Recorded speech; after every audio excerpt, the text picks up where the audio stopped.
Hello les amis, nous nous retrouvons pour une nouvelle vidéo sur l'algodystrophie et plus précisément sur l'effet yo-yo de l'algo.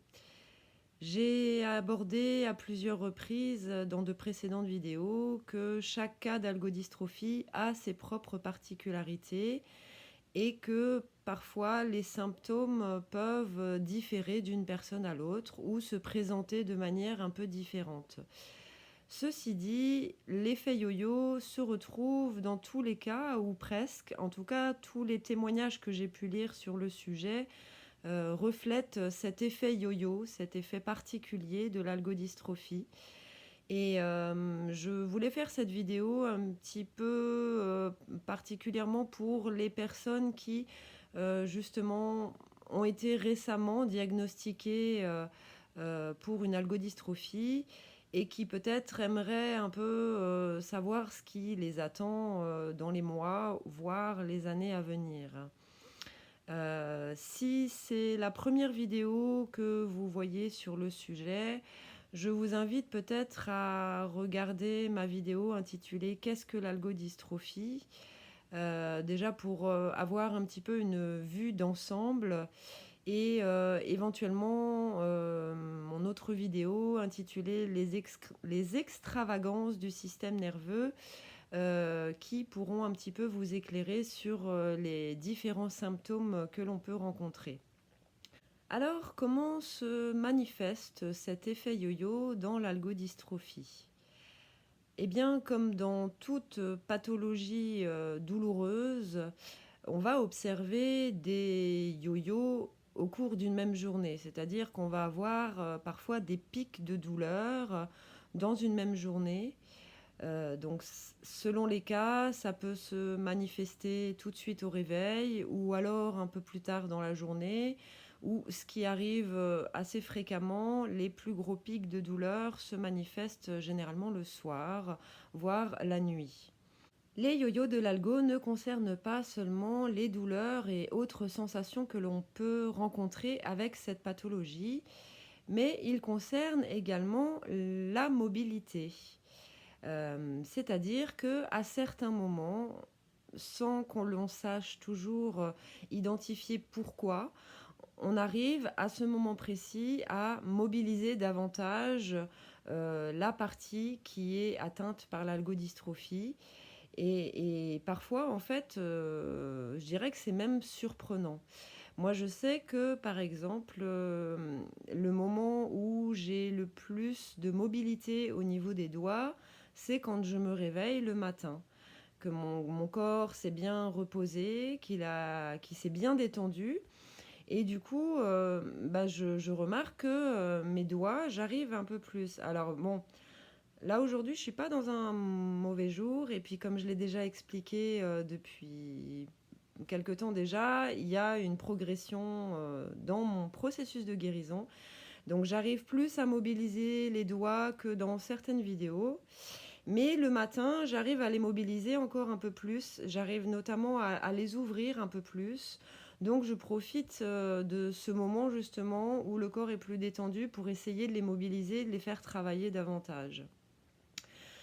Et puis, alors voilà, c'est vrai que ces yo-yo, ils peuvent survenir au cours d'une même journée, c'est-à-dire que d'une heure à l'autre, on aura plus ou moins de douleur, plus ou moins de mobilité, mais ils peuvent aussi s'étaler plus dans le temps.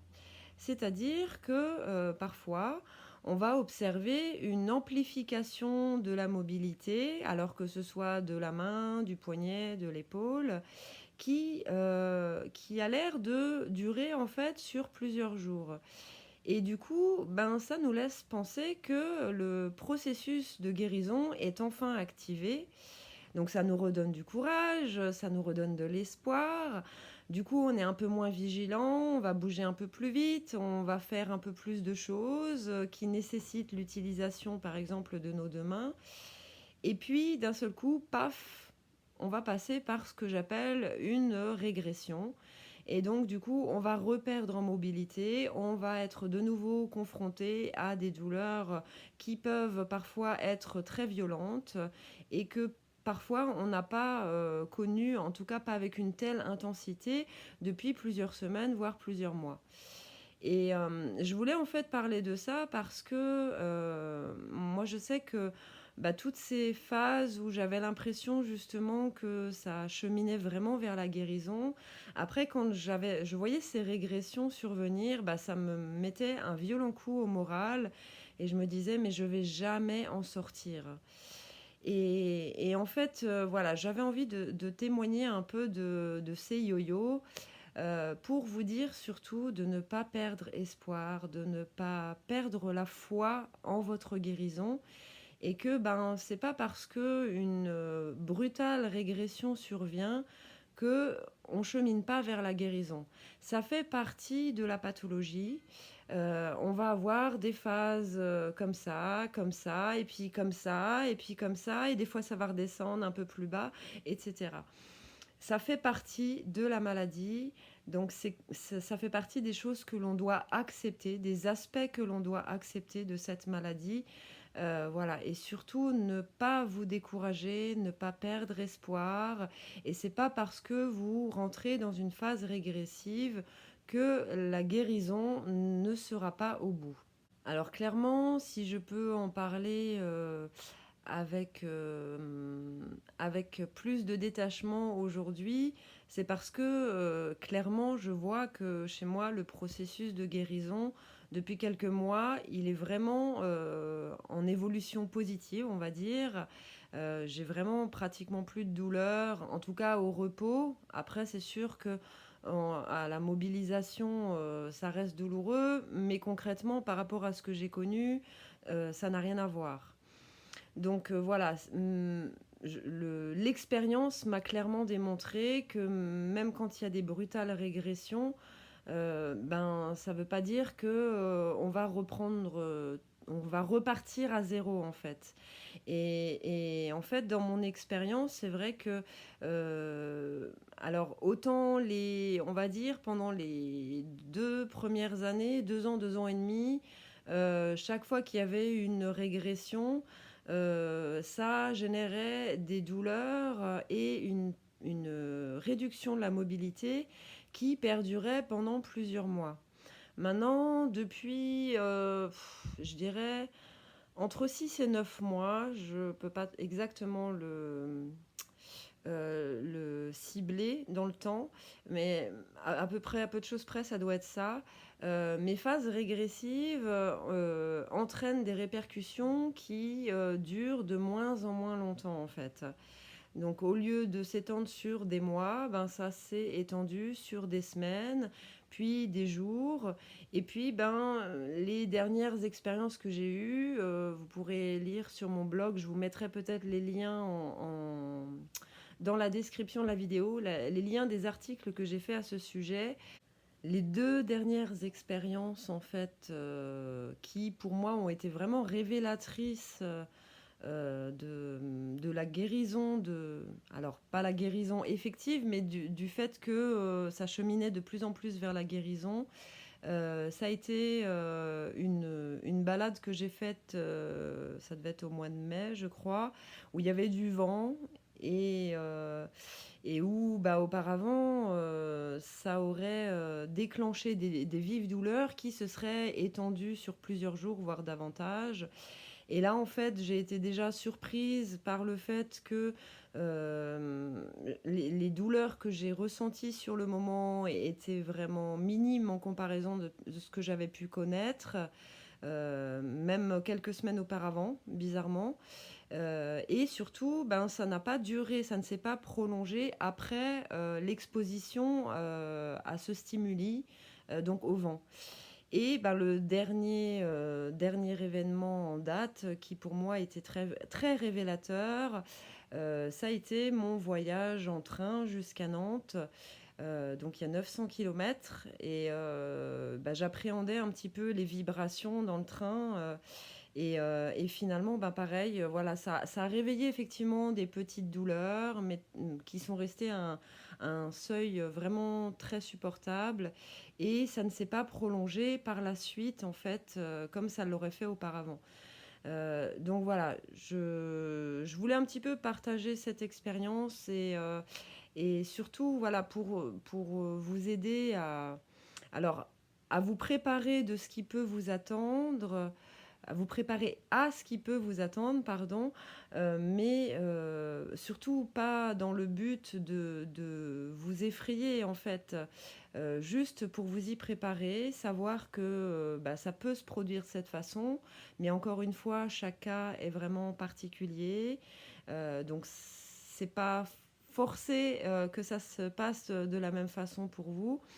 Mais en tout cas, si ça se produit de cette façon, je voulais vraiment partager ça avec vous pour vous inviter à surtout ne pas perdre espoir et ne pas cesser de croire, j'ai du mal à parler aujourd'hui, ne surtout pas cesser de croire en la possibilité d'une guérison, même si ben, ça peut durer longtemps, effectivement, mais viser vraiment la guérison sans pour autant, comment je pourrais dire, euh, voilà, comme je vous expliquais, moi, le fait que j'avais ces longues phases d'accalmie, du coup, c'est vrai que ben, je me disais, c'est bon, c'est parti. Et au final, quand il y avait la régression, bah, je retombais très bas. Donc il y a aussi ce risque-là, effectivement, quand on pense que c'est bon, la guérison est en train de se mettre en place, et finalement non. Mais ce que je voulais dire, c'est que moi, maintenant, par rapport à ce que je vis aujourd'hui, par rapport à la guérison, ou en tout cas par rapport à l'évolution positive de l'algo, c'est pas comparable avec les phases d'accalmie que j'ai connues par le passé et qui me semblaient être des signes de guérison finalement. Donc avec le recul, je peux voir que ça faisait partie de ces yo-yo. Parce que notamment, ben, il y avait quand même toujours des douleurs lancinantes. Même si elles étaient beaucoup moins importantes que ce que j'avais connu, elles étaient quand même toujours très présentes. Alors qu'aujourd'hui, il y a des moments, alors je ne vais pas dire que j'ai pas du tout de douleur, mais elles sont quasiment sourdes, en fait, ou silencieuses, disons. Je les sens à peine. C'est des sensations plus que des douleurs, en fait, quoi. Alors c'est vrai que j'avoue qu'il y a des fois où je me dis mon algo est peut-être plus du tout là. C'est peut-être juste des séquelles que j'ai en fait. Mais bon, il y a des moments où j'ai des petits pics qui me rappellent que bah, c'est quand même encore des manifestations de l'algo qui sont là. Parce que si je n'avais plus que, par exemple, les raideurs dans le poignet ou voilà, des douleurs un peu musculaires, je pourrais me dire que effectivement c'est juste des séquelles de l'algo, mais qu'il n'y a plus de traces d'algo.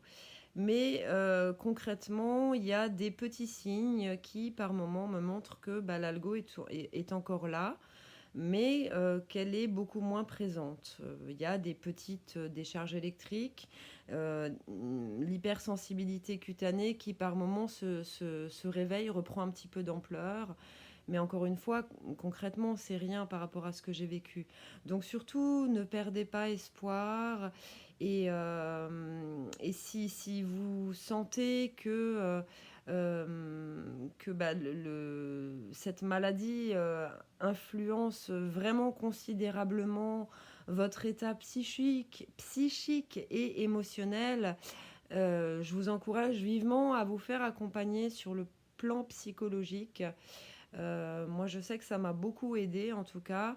Je suis tombée sur une super psy qui m'a vraiment accompagnée avec bienveillance. Et je vous encourage vraiment oui, à vous entourer de personnes bienveillantes de toute façon, que ce soit dans le cadre thérapeutique ou dans le cadre relationnel d'une manière générale. C'est vrai que quand on est confronté à des douleurs et à une pathologie aussi vicieuse que l'algodystrophie, on a vraiment besoin de s'envelopper dans un cocon, d'être entouré, oui, de douceur et de bienveillance, Je vous encourage effectivement à rencontrer des gens qui sont dans cette bienveillance, dans cette douceur, dans cette capacité d'écoute et de soutien, et en même temps qui soit suffisamment enthousiaste, pardon, pour vous communiquer aussi une énergie positive qui vous aidera inévitablement en fait à cheminer vers la guérison. Parce qu'il y a un lien indéniable en fait entre les émotions, la psyché et le plan physique. Je ferai d'ailleurs peut-être une vidéo à ce sujet. Mais voilà, c'est un petit peu les conseils que je pouvais vous donner pour boucler cette vidéo de façon un peu positive. Comme toujours, je vous invite à témoigner de votre expérience dans les commentaires de cette vidéo. Si celle-ci vous a plu, si elle vous a éclairé en fait sur l'algodystrophie, je vous invite à mettre un petit pouce vers le haut pour m'aider à la référencer sur YouTube. N'hésitez pas à la partager autour de vous si vous sentez que ça peut aider d'autres personnes à mieux comprendre ce sujet. Voilà, et si ma chaîne vous appelle, je vous invite à vous y abonner et à activer la petite cloche pour être informé des nouvelles publications. Et je vous souhaite un très beau week-end. Je vous embrasse bien fort et surtout prenez bien soin de vous. Gros bisous, à bientôt, bye bye.